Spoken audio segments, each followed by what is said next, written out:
अगर आपको लगता है कि लग्जरी ब्रांड्स जैसे Gucci, Prada, Chanel, Louis Vuitton ये सब अमीरों के ब्रांड्स हैं, तो आप गलत हो। अब नमिता थापर के जूते 20 लाख रुपए के हैं और हाल ही में अनअकैडमी के सीईओ अपने कंपनी के एम्प्लॉयज से बोल रहे थे कि इस साल वो किसी को भी सैलरी हाइक नहीं दे पाएंगे। We won't be able to do any appraisals this year. इस वीडियो के टाइम पे इन्होंने जो ब्लैक शर्ट पहनी है उसकी कॉस्ट 35,000 रुपए है।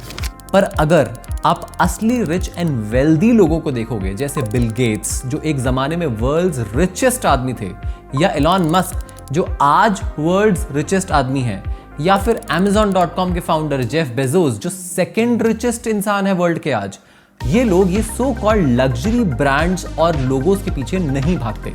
कुछ नहीं तो अपने मुकेश अंबानी जी को ही देख लीजिए, एक सिंपल व्हाइट शर्ट में घूमते हैं। देखो, मार्केट में ऐसी चीजें भरी पड़ी हैं। इस बैग को ध्यान से देखो और बताओ इसका प्राइस क्या होगा।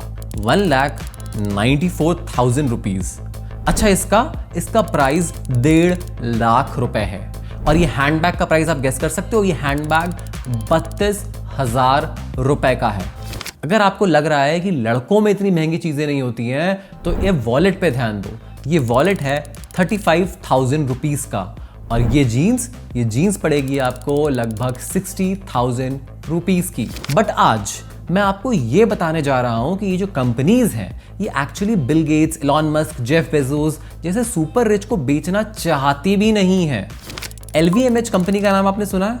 ये कंपनी दुनिया भर के लग्जरी ब्रांड्स ओन करती है, जैसे Louis Vuitton, Dior, Sephora, Bulgari, Tag हeuer, टिफनी एंड को।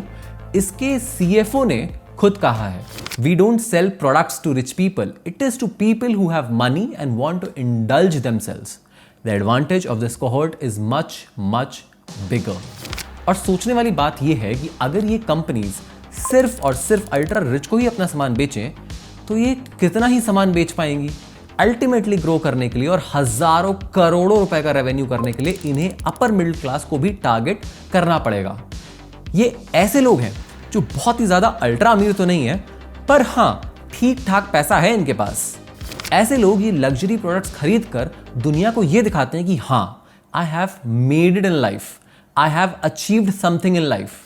ऐसे लोग महंगे जूतों पर, वॉलेट्स पर, हैंडबैग्स पर काफी खर्च करते हैं और उनसे लुई विटॉन जैसी कंपनीज काफी ज्यादा रेवेन्यू जनरेट होता है। अच्छा, ध्यान देने वाली बात यह है, ये जो कंपनीज हैं ये कुछ भी ऐसा नहीं बेच रही हैं जो लाइफ की कोई भी जरूरत को फुलफिल कर रहा है। ये बस सपने बेच रही हैं, ये बस अमीर होने की फीलिंग बेचती है।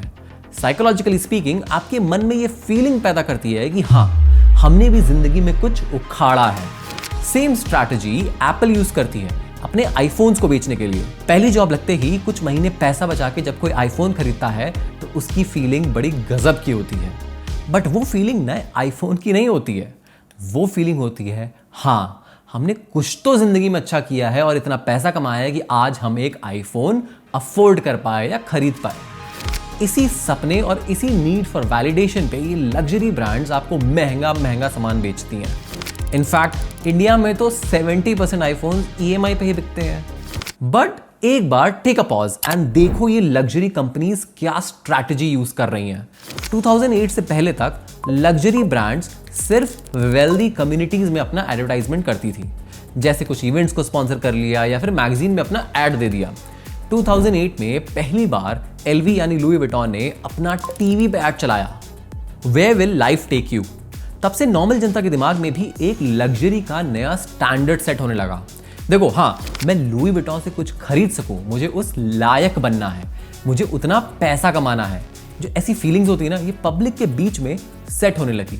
और आज का टाइम है जहां पर टॉप सेलिब्रिटीज डियोर, LV के प्रोडक्ट्स के साथ आपको टीवी पे आराम से देखने को मिलेंगे। टीवी पर कपिल शर्मा जब वर्साचे की शर्ट पहन के दिखते हैं तो अपने आप एक एस्पिरेशन क्रिएट हो जाती है कि भाई कपिल शर्मा बहुत अमीर हैं। इसे बोलते हैं एस्पिरेशनल मार्केटिंग। दूसरी चीज जो सबसे इंपॉर्टेंट है जो इन लग्जरी ब्रांड्स को करनी होती है, वो है इन्हें एक फाइन बैलेंस बनाना पड़ता है। एक तरफ अपनी एक्सक्लूसिविटी का चार्म बनाए रखना और दूसरी तरफ इन्हें एक वाइडर ऑडियंस को भी अट्रैक्ट करना है।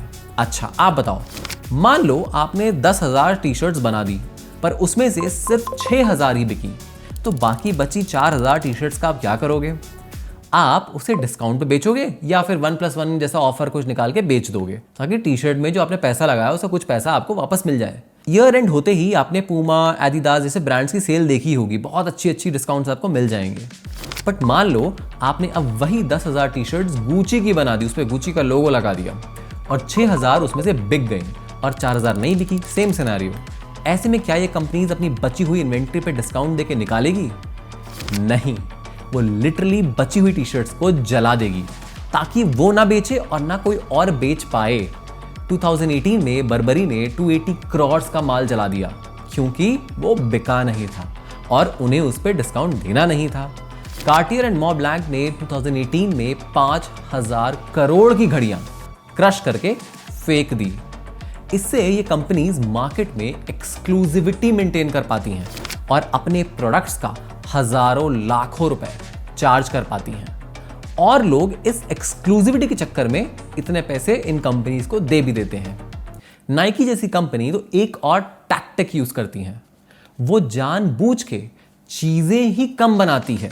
जैसे एग्जांपल के लिए ये देखिए, नाइक एयर इजी 2 रेड अक्टूबर एडिशन, ये जो जूते हैं 2014 में लॉन्च हुए थे और इतने कम बनाए थे नाइकी ने कि कुछ मिनट्स के अंदर ये सोल्ड आउट हो गए।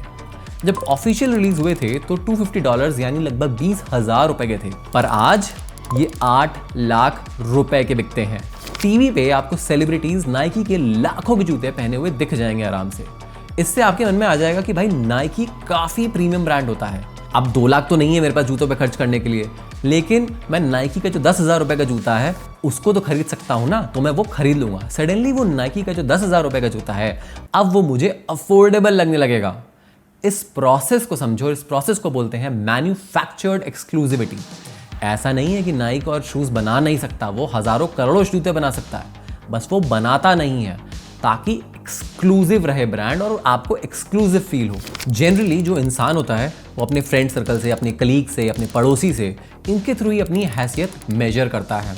अगर आपके पड़ोसी ने बड़ी कार ली है तो खुद को भी थोड़ा बहुत मन तो कर ही जाता है कि भाई एक नई कार हमारे पास भी तो होनी चाहिए ना।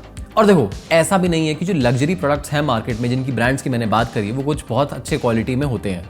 इटालियन पुलिस ने तो डियोर की फैक्ट्रीज में रेड कर दी थी, तो पता चला जो बैग डियोर 2.4 लाख का मार्केट में बेचता है, उसे बनाने के लिए जो इंसान, जो लेबरर है, जो काम करता है, उसे सिर्फ 4,900 रुपये मिलते हैं। इन लग्जरी हैंडबैग्स को 2,000-3,000% के मार्कअप पे बेचा जाता है। बात समझो, जिस इकोनॉमी में हम हैं आज, फॉर एग्जाम्पल घर खरीदना है, जेनजी या फिर जो यंगर जनरेशन है उसके लिए आज घर खरीदना बहुत टफ हो गया है। मैक्सिमम सेक्टर्स में जो इनकम बढ़ रही है वो इन्फ्लेशन से भी कम है। ऐसे में अगर आपको एक क्विक डोपामिन हिट चाहिए तो ये ओवर प्राइस्ड लग्जरी प्रोडक्ट्स एक बहुत अच्छा आउटलेट बन जाता है। आप सोचोगे ना, सेव कर भी लिया तो 50 लाख में तो किसी भी शहर में कोई ढंग का घर आएगा नहीं, तो इससे अच्छा 1 लाख का आईफोन ही खरीद लेते हैं या 10,000 के जूते ही खरीद लेते हैं। इससे क्या होगा, इससे आपको शॉर्ट टर्म में एक अच्छा लगेगा, यानी डोपामिन हिट मिलेगा। सोशल स्टैंडिंग, सोशल स्टेटस आपका इंप्रूव होगा। आसपास के लोग नोटिस करते हैं और सोचते हैं कि भाई सही कमा रहा होगा जो इतनी महंगी चीज़ें ले रहा है। तो यहीं पे हमें ये बोलना चाहिए कि नहीं, हमें अपने ऊपर बिल्कुल भी पैसा खर्च नहीं करना चाहिए। ऐसा नहीं है, it's okay to splurge on yourself a bit, but अपने ऊपर कभी एक दिन ऐसे खर्च करना, कोई महंगा जूता ले लेना या जैकेट ले लेना, वर्सेस पागलों जैसे क्रेडिट कार्ड पे हर हफ्ते कोई नई चीज़ खरीद लेना, कोई नया गैजेट खरीद लेना। देखो, इन दोनों चीज़ों में डिफरेंस होता है। अगर आपको अपने लिए महंगी चीज़ें खरीदनी हैं, चाहे मान लो वो आईफोन हो या शर्ट हो या शूज़ हो, तो ये मेथड फॉलो करो। हर महीने कुछ अमाउंट, फॉर एग्जाम्पल 1,000 रुपये, आप एक डेट फंड या फिक्स डिपॉजिट में डाल सकते हो। ये लिक्विड फंड इनको बोला जाता है। तो 10 महीने में आपके पास कितने पैसे इकट्ठा हो गए, आपके पास हो गए 10,000 रुपये, आपको वहाँ से मिल जाएंगे, जिससे आप अपने लिए कुछ गिफ्ट खरीद सकते हो। हाँ, थोड़े ज़्यादा मिलेंगे, 10,000 से थोड़े ज़्यादा मिलेंगे क्योंकि 7-8% का आपको रिटर्न भी मिल जाएगा, तो वो आप बोनस समझो। बट इससे ना आपकी सेविंग्स बहुत ज़्यादा हिट नहीं होंगी, डिप्लीट नहीं होंगी, और आपकी जो स्पेंडिंग हैबिट्स हैं उसमें भी कंट्रोल आएगा। Just remember, it's about a healthy relationship with money. Money में ना डेप्रिवेशन कभी काम नहीं करता है कि मैं बोलूँ कि नहीं पैसा मत खर्च करो, ये मत करो, वो मत करो, वो कभी काम करता ही नहीं है। Deprivation is not the right way to go. You have to form a healthy relationship with money.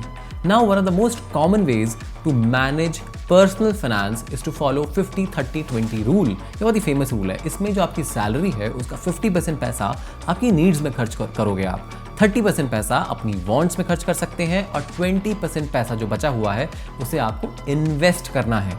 ये रूल अगर आपने फॉलो किया तो हमेशा आप फाइनेंशियली इंडिपेंडेंट रहोगे और आपकी जो फाइनेंशियल स्थिति है वो सही रहेगी।